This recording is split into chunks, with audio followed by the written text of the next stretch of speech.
Don't look for me. I want to be free. One day when I got home, I found this note and a divorce paper on the living room table. What does this mean? What's happening? I was confused and called my husband. He answered after a few rings. What do you want? I could tell from his voice that he was in a foul mood. I just got home and found this note and the divorce papers. What is this all about? It's exactly what it looks like. If I could understand just by looking, I wouldn't be asking. I'm fed up with you. Suddenly, he yelled into the phone. You're always tying me down. Can't you trust me at all? I've done so much for you. Tying you down? I haven't done anything like that. I hate that you don't even realize it. Oh, and I took the money from the house as compensation. What? Panicking, I checked the safe. As he said, the $5,000 I had set aside for recent plumbing repairs was gone. I was stunned by his unbelievable behavior. Moreover, he claimed I was tying him down, but we are both full-time employees, leading such busy lives that I hardly have time to restrict him. It's not uncommon for us to end the day without even having a proper conversation. Talking over the phone won't solve this. Please come home. No way! I'm going to enjoy my freedom. Wait, please. Ignoring my plea, he hung up the phone. As I stood in the living room in a daze with my smartphone in hand, the doorbell suddenly rang. The sound echoed loudly through the empty house. Yes. Wondering who it could be at a time like this, I looked at the intercom screen and saw my mother-in-law standing there. Nancy, can I come in for a moment? She looked angry and entered the house before I could invite her in. Jason just called me. He said he was leaving this house for a while. What did you do to him? What? I was startled that my husband, who had left a note and disappeared, would call his mother. She glared at me as if I were her worst enemy. What exactly did Jason say? He said he's fed up with you. And he told me all about you. You're always out having fun instead of doing housework, aren't you? No, that's not true. It's true that I don't do much housework, but that's because I have a job. Before we got married, Jason and I talked about this thoroughly and we both agreed on it. We'll both work hard and save money for a while. We'll think about kids and the house later. Jason did say that. We also promised to share the housework, but he never helped once. I would manage to do the minimum chores in my spare time. I tried to explain this to my mother-in-law, but before I could open my mouth, she opened the balcony door without asking. You left the laundry hanging out until this hour. And what's with this flashy underwear? Are you cheating on my son? No, I'm not. Then why are you wearing these? My precious son! How dare you!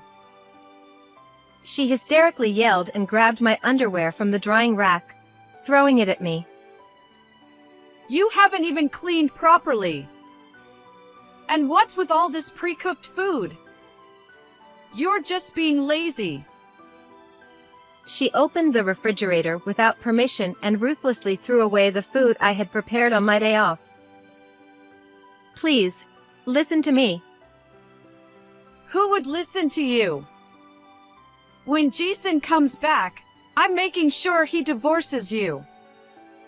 And be prepared for alimony. With that, she left. I was left in shock by her cruel words and actions. I'm so tired of this. How did it come to this? When we were dating, my husband was so kind and caring. Despite feeling drained by my mother-in-law's sudden visit, I couldn't just leave things as they were. I took a deep breath and called my husband again. Jason, please come home. Shut up! Don't look for me! I'm not answering any more calls. But, Don't bother messaging either. Goodbye. his cold voice left me speechless as he hung up. Sitting there in a daze, I began to remember something that happened in the past. It was about a year ago.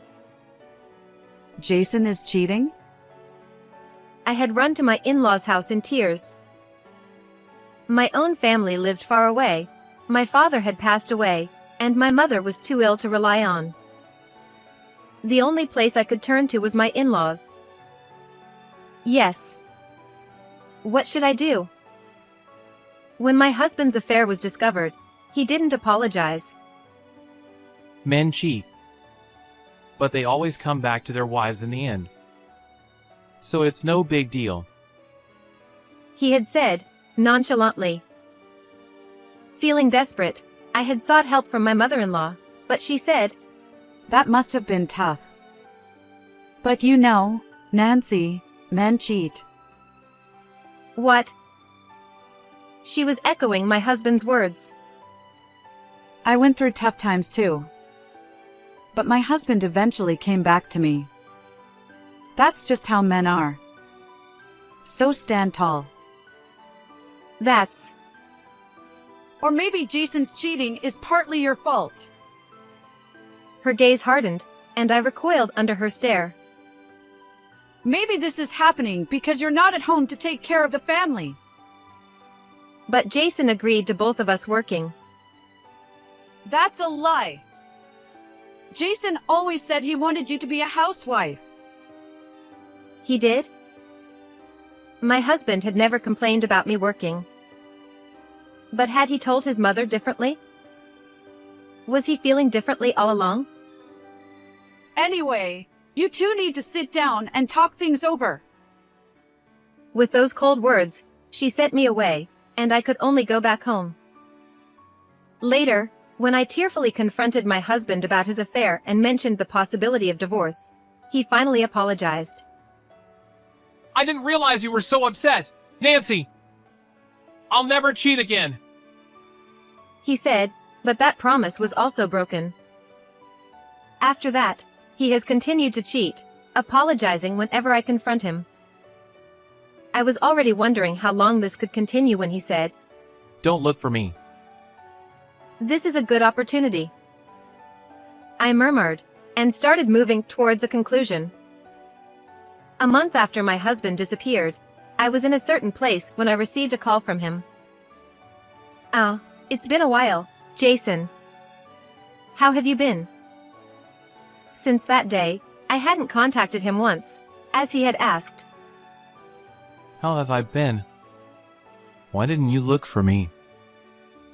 He sounded annoyed, and I could barely suppress my laughter. Why? Because we're strangers now. What? You left the divorce papers behind when you left, remember? I submitted them to the city hall that very day. What? His scream was so loud that I had to hold the phone away from my ear. Calm down. Don't yell out of nowhere. You submitted the divorce papers? Yes. You were so fed up with me that you disappeared. Isn't that what you wanted? But... I mean, it's not the first time I've left. True. How many times has it been since we got married? Each time, I worried like a fool. Then this time, too. But this time, you even left the divorce papers. You wouldn't have written something like that as a joke, would you? Oh. Well, that was... Or are you saying that your past disappearances and even writing the divorce papers weren't serious? He was clearly flustered. His disappearances were essentially just a childish game. At first, I genuinely worried, but once I realized his actions were just to get my attention, I grew indifferent. His repeated infidelities were likely for the same trivial reason, to provoke my jealousy. My outward confusion over my husband's actions was just an act. During his latest disappearance, he told my mother-in-law strange things over the phone, causing her to storm into our home. I had to pretend to be flustered. But while I played the role of the long-suffering wife enduring her husband's antics, I was secretly preparing to file for divorce and move out. Oh, and by the way, I've moved out of the house. I sent all your belongings to your parents' house, cash on delivery. By now, your mother must be quite surprised by all the packages. What? You did that without my permission? Without your permission? That's funny. I was the one renting that apartment. In fact, the house we lived in was rented under my name, and I paid all the bills. In return, my husband promised to save his income for a future home, but that money likely went towards his affairs. But that house was mine too! How could you just move out? You abandoned the house when you disappeared. Is there a problem? Of course there's a problem! Where are you now? Why would I tell you? We're strangers now. When my husband left the divorce papers and disappeared, I saw it as an opportunity. I immediately filed the papers and contacted my strong brother and dependable sister. My brother swiftly handled the moving preparations, and my sister, who works in real estate, found me the perfect place, which I quickly rented. My husband had no idea, but I had been preparing for this moment for a long time, so everything went smoothly. I was now living in a small, single-occupancy apartment far from the house I had left behind. It had a secure entry system, making it safe, and it was well outside my husband's usual haunts, so he wouldn't easily find me. Are you serious? Are you really leaving me? My husband's voice came weakly through the phone. I'm not leaving you. I already left. I'm completely fed up with you. I swear, I won't disappear again. I promise. It's too late for that. I'll stop fooling around too. I just wanted to make you jealous, but losing you completely. Oh, so your infidelities were for that reason, too. Aw. He regretted slipping up, but his affairs didn't matter to me anymore. I used to hate you more than anyone in this world, but now I don't even care. I'm sorry. My honest words left him speechless. You can't be serious? Why would I lie? Wait, please! Let's talk this through. I asked to talk many times, but you refused. There's nothing left to discuss. This call is just a waste of time. Please, Nancy! I love you! Well, that's your problem. I don't feel anything for you. And with that, I hung up. There was no reason to talk to my husband, my ex-husband, any further, so I blocked his number. Finally, I'm free. Time to enjoy my freedom. I shouted this joyfully in my new apartment, feeling a profound sense of relief. Now, for the rest of the story. Having lost his place to live, my ex-husband had no choice but to move back to his parents' house.